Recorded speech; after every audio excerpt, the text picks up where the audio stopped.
Okay, so a lot of you have received a drawing of some poppies in a vase in the mail. And I'm going to get to that in a minute.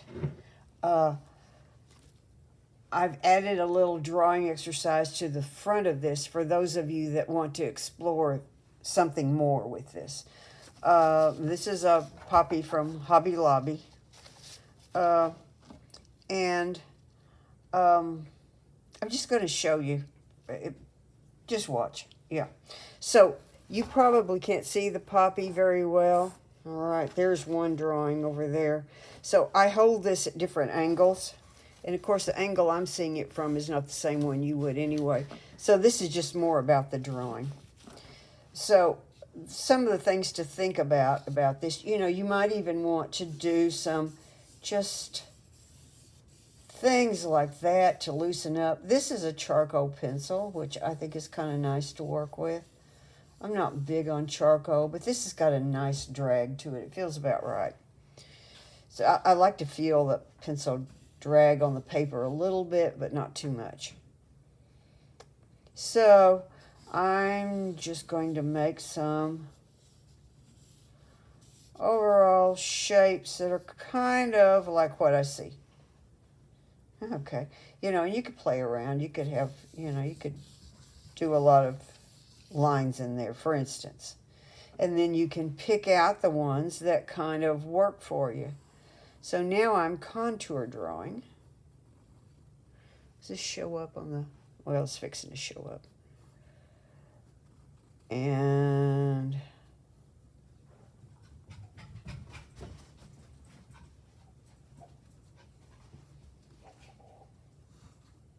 you can probably hear a puppy running around up here. Puppy, Sophie. She has a friend for a play date. She's very excited right now.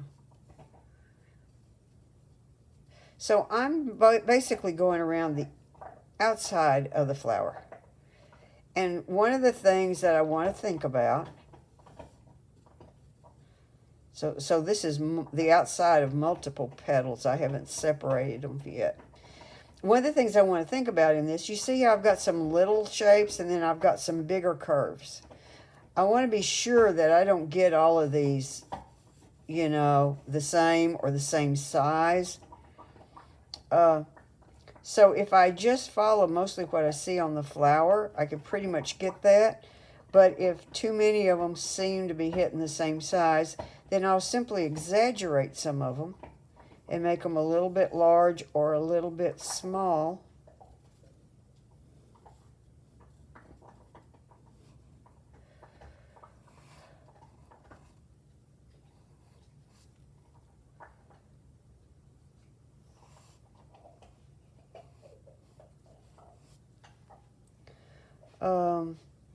And internally, there's a petal here that is really coming right through the middle of this. Same thing, I want some shapes to be larger than others. And then this petal, that's where it anchors back down in here, because here's a little bit of the center ruffly stuff of the flower. So, well, that's strange looking. So let's maybe put in a little bit more detail. Here's what I'm aiming for, and I don't have the picture in front of me. But what I'm aiming for is for the overall shape to be the most important thing, not the individual shapes inside of the flower. So I'll separate a few petals. There's another more detail in here. I don't need more detail. Actually, this petal could get a little bit larger. And I can make corrections on this all I want. There's a petal. So maybe something like that. Maybe I'll show a stem coming out here. Some kind of thing like this. So I can do the flower at all kinds of angles. Now, what I have done is that I have one drawn here that I cut out. And you know, I might be arranging it on a composition. But in this particular case, I'm doing a little practice piece. So what I did was I taped this down. Taped it down and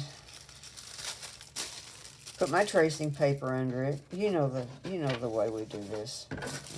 Put my tracing paper under it, and I used a mechanical pencil and went over the lines that I wanted to show. And by the way, I could leave some lines out. I could add some lines in, because once you've got something that exists now, it's a little easier to see things that you want to change or add or enhance. So I did all that, and I have my practice flower down here on some watercolor paper. So now I've got my water-soluble graphite, and you've got to have a paper towel handy. In this particular case, you don't really have to have a Viva, but I do. All right, so you might still have your flower where you could look at it. I think that's probably a good idea. Yeah, that's kind of the position I had it in before. So I like to have these pencils wet down. Even if, can you see that I'm soaking? No, you can't see that here.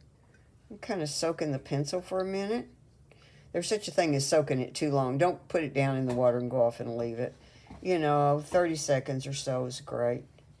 And maybe I'll just blot it a little bit. See all that pencil that comes off there? So here's the thing. I don't necessarily want all of these lines to be dark, especially not at first. So this marks kind of unevenly, and I'm still holding my pencil this way to get a looser effect.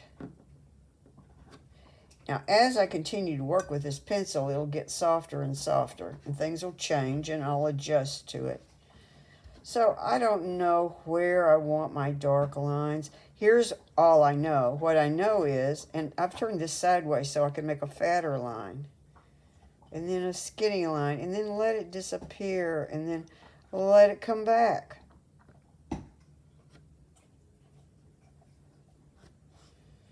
Okay. Sometimes you might work this really wet.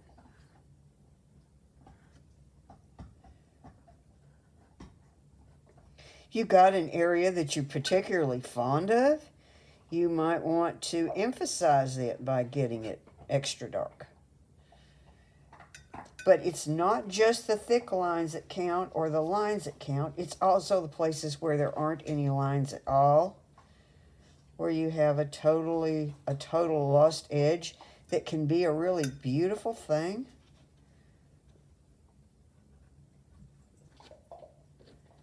So you're looking to get, okay, I'm liking that. See, that kind of, it almost sets up a rhythm. Now, even as I say that sets up a rhythm, be careful that you don't become predictable and space these dark lines apart at predictable intervals. You know, it's lovely to be unpredictable, and one of the ways that you can be unpredictable is to have something that isn't quite totally under your control, which the way I'm working with this, it's not. So, let's see, maybe I'll just do a little bit here. And the stem, well, I don't want to outline both sides of that stem all the way. That would really,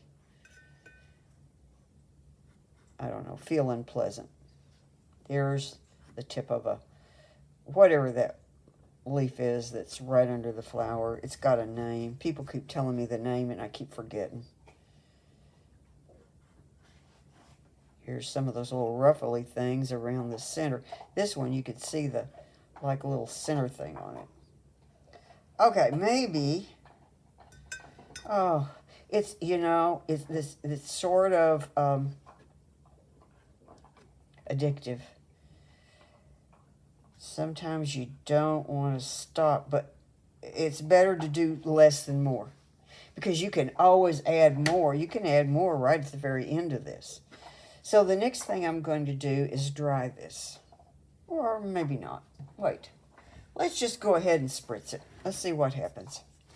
So part of this helps set the lines, but also if you spritz real lightly, you get this little fingery pattern of grays that I happen to just be in love with right now.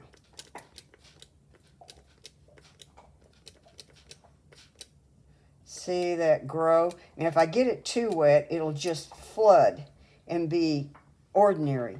But if I just get a sprinkle on here, you see, you get these little rivulets of moisture making, oh, look at that one. See, and the thing is, when you first spray it, it's not there so much, but as it sets and you give it time, these begin to develop. So if you get impatient and overspray it, you'll mess it up. I think I want a little more right here, and maybe right there. I don't think I have any. Ooh. Okay, that's probably enough. Again, you can overdo it. So now what I'm going to do is I'm going to not touch that. I sure don't want to use the hair dryer. I want to go off and leave it. So I'll be back later. Okay, so now this is dry. There we go. So now this is dry. By the way, when I drew this, I was standing up. I think it helps you get loose if you're standing up and you're moving from your shoulder a little bit more. But I think also there's something psychological about being on your feet. Okay, so let's see. Is this going to show in the picture? I'll move this over here for a minute. So I'm mixing two reds. I've sort of got some in here, but I'm going to put more in. So I'm using Quin Coral. Of course, we all know that's one of my favorites. I'm using Quin Coral, and I'm going to add some New Gamboge to it. This is Daniel Smith's New Gamboge. Oh, I almost got that too orange. I think that'll be good. Actually, it looks more like the real flower. Well, the real fake flower. And let's get some Quin Rose. And I had pre-wet these because I want this mixture to be not thick, but I want it to be fairly strong. And I'm going to use some Nickel Azo with this. I want a little more. There. Okay. So did I mention, of course, those of you who don't have a flower to work from or don't want to do the drawing part, just use the piece that I sent and do, you know, a tracing onto some, for a practice piece. But use watercolor, use arches. I've got 300 pound here because I love 300 pound and because I almost own no 140. So I'm going to pick up some of my lighter mixture. Let's see. I'm not really imitating the flower that much at this point, as I am just,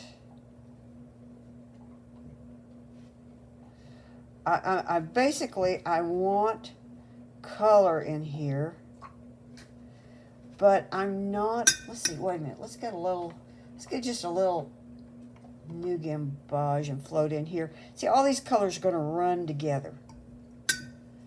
Here, I'll go maybe with something darker. And, oh, please don't stay inside the lines. Now, when I say that, let me explain what, oh, wait a minute. We want to leave some twinkles. See the little bits of white? This piece needs twinkles. It's much better with twinkles. But don't over twinkle. Yeah, you can over twinkle and it detracts from it. So, maybe right here. You know, that's a little strong. Maybe I'll add a little water there. That's kind of dirty looking because it's got some black in it. Well, that's not altogether a bad thing, but maybe I'll pick some of that up. And so you got to keep this wet and flowing. And don't worry about staying inside the lines. Now, as I say that, let me explain what I mean by not staying inside the lines. Because I had somebody the other day that, when I said don't stay inside the lines, this person kind of just smeared it on out here like this. And that's not what I mean by not staying inside the lines. I mean, your brush stroke could maybe not follow the original lines. Everywhere. You want it to follow there a lot of the time, but you can kind of break out every now and then.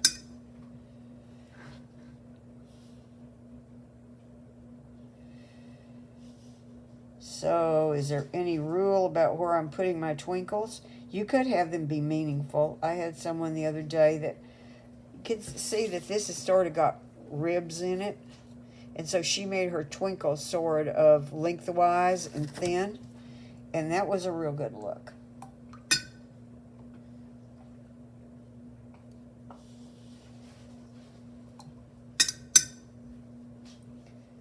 Let's see.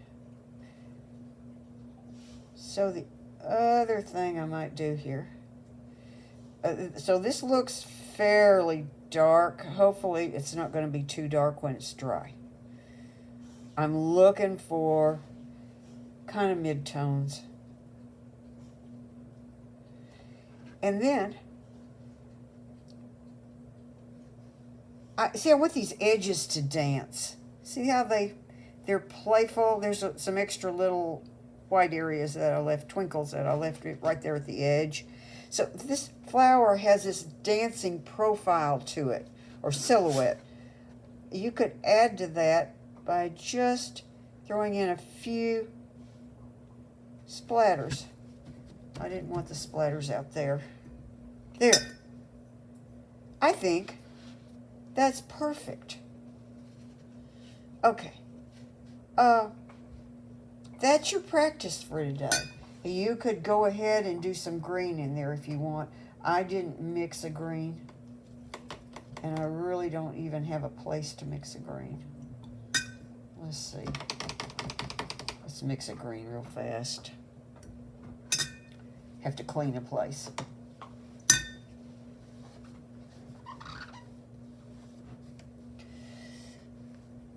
So when you have a green on a flower, one of the things that you don't want to have happen is you don't want the red to stop and the green to start. There's usually some transition that goes on with this. Here's a little bit of cerulean with I'm using some cerulean with some nickel azo. It's not that big a deal what I do. So what I want is, you can put twinkles in the leaves too. What I want is, I want a little bit of, I don't think I want the green up into here so much, because that's not really where the stem is joining with the flower. That's happening back under here where we can't see it.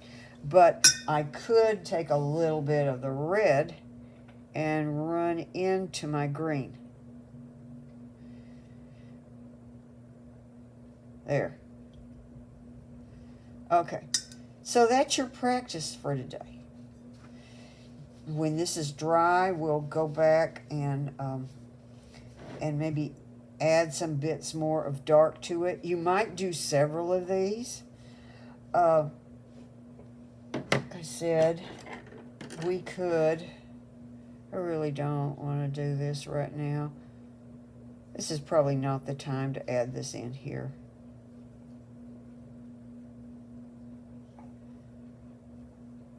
Well, it's calling me. You know how that works. You know, I could add a few little bits here and there if I wanted to now. Or I could wait. Yeah. Okay, I'm stopping right there. So that is your practice. That is what you're doing this week. And then you're going to trace off your whole piece onto a quarter sheet, and we will do the actual painting starting next week. But I would love it if you practice this. I would love it if you had some uh, I like artificial flowers because I can mangle them. You know, I can kind of bend the petals back and shape them in different ways to make shapes that I want. Sometimes they can be more irregular and interesting than real flowers. Depends on the flower. Never, never paint an artificial iris. That's sacrilege. Okay, so that's it. See you later. Okay, I'm back for just a second. So save this, do more than one, hopefully, and you're going to be doing more to this. This is not the finished item. Let me make sure you understand that. But it's on its way, and it's got a nice mid-tone. It has sparkles in it. It has dancing edges. So, and it has some variety of color in here, a little bit of variety of value, but mostly it's pretty flat. It's mostly color changes in here. So that's what we're looking to start out with. Okay, bye.